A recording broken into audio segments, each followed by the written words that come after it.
Pozastavili a zamysleli ste sa už niekedy pri starej budove nad tým, odkedy tu vlastne stojí a aký bol jej príbeh?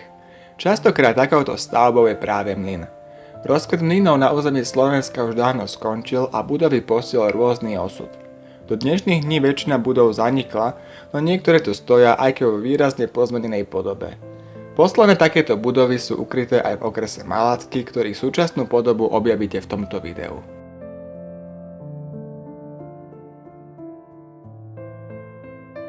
Aj tento diel o mlynoch na Slovensku predstaví bližšie len niektoré stavby, no nezabudnem spomenúť ostatné vodné mlyny v kraji. Budovy tu ležali na rieke Rudava aj prítokoch, potoku Malina, Tančibodskom potoku, Močiarke, Bezednom, Suchom potoku, Stupavskom potoku, Mláke a samozrejme na rieke Morava. V obciach Rohožník, Sološnica, Plavecký Mikuláš a Plavecké Podhradie ležali mlyny na prítokoch rieky Rudava. Prvé mlyny na samotnej rieke ležali až v Borovicovom lese južne od Studienky.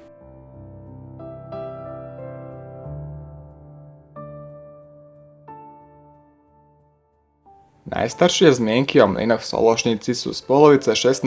storočia. Na Sološnickom, kedysi zvanom Horskom potoku, leží aj jediná kultúrna pamiatka okresu, a to zemepánsky mlyn s pílou Alexandra Notného. Stavba pochádza z začiatku 19. storočia.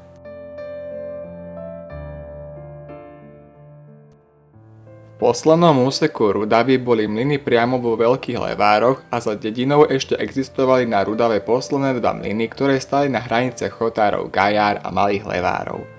Severne od Levárov bol ešte Šišulákov mlyn na potoku Porec nedaleko závodu.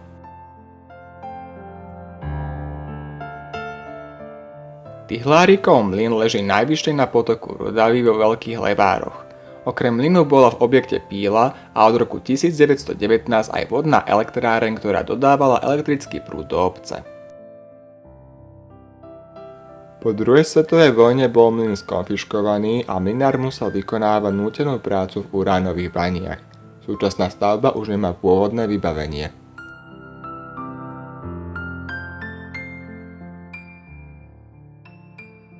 Pod malokarpatským vrchom Čermák pramení potok Malina, ktorý preteká centrálnou časťou okresu.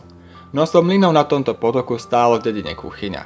Za obcov potok tečie cez Borovicový les až do Malaciek.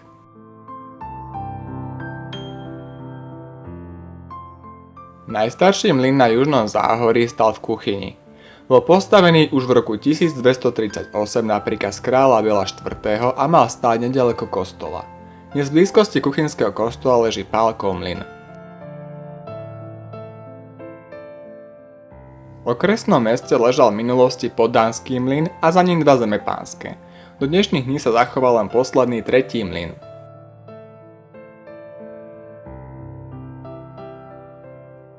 Trojpodlažná budova Froncovho mlynu leží na kraji mesta smerom na Kostolište.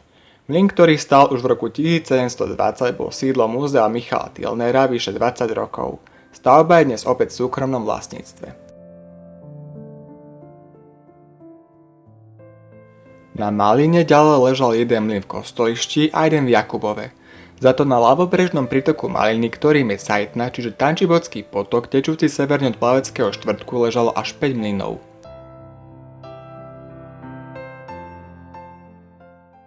Prvá písomná zmienka o mlyne v Kostolišti je z roku 1556. Mlyn bol zemepánsky a preto sa v ňom stridali mlynárske rodiny, ktorých bolo viac ako 15. Poslednému vlastníkovi bol skonfiškovaný po druhej svetovej vojne. V súčasnosti slúži prestavaná budova ako spoločenský dom.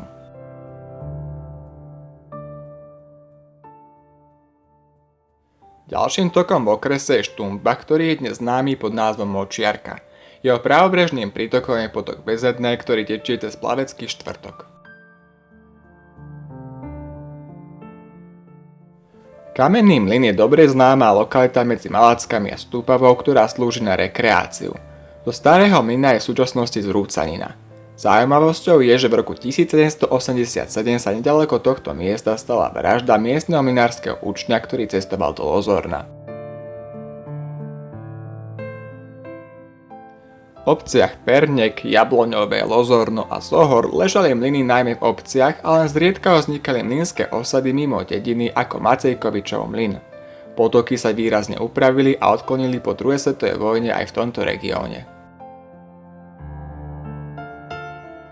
V dedine Pernek leží Masarovičov mlyn, ktorý je dnes známy ako reštaurácia Pernecký mlyn. V najjužnejšej časti okresu mlyny ležali na Stupavskom potoku a na Mláke. Prvý mlyn v kraji stal v Stupave už v 14. storočí. V súčasnosti stojí ešte budova mlynu ležiacom v Zámockom parku a Binderovho mlynu.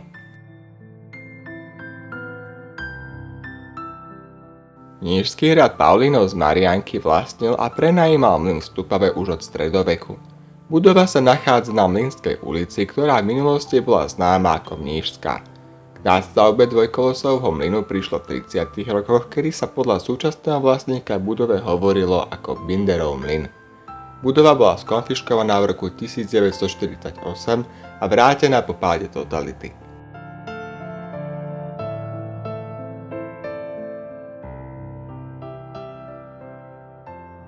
Okrem nábrežných mlynov existovali v Malackom okrese aj lodné mlyny. Najväčší rozmach zažívali v roku 1894, kedy ich bolo až 12. Všetky ležali na rieke Morava medzi Suchohradom a Vysokou pri Morave. Posledný lodný mlyn zanikol v roku 1927. Pre záhorácké mlyny platí, že ich postihol podobný osud ako inde na Slovensku. Väčšina z nich zanikla. Iné zostali chátrať a čakajú na svoju opravu. Napokon pár z nich sa prispôsobilo a zmenilo využitie a podobu. Mlynárstvo ako tradičné remeslo už zaniklo, no spomienkou na časy, keď tvorilo každodennú súčasť života, zostáva. Stavby zaujímujú svojím súčasným výzorom a čiastočne odkrytým príbehom, ktorý dotvára mozaiku dejín v regióne Záhorie.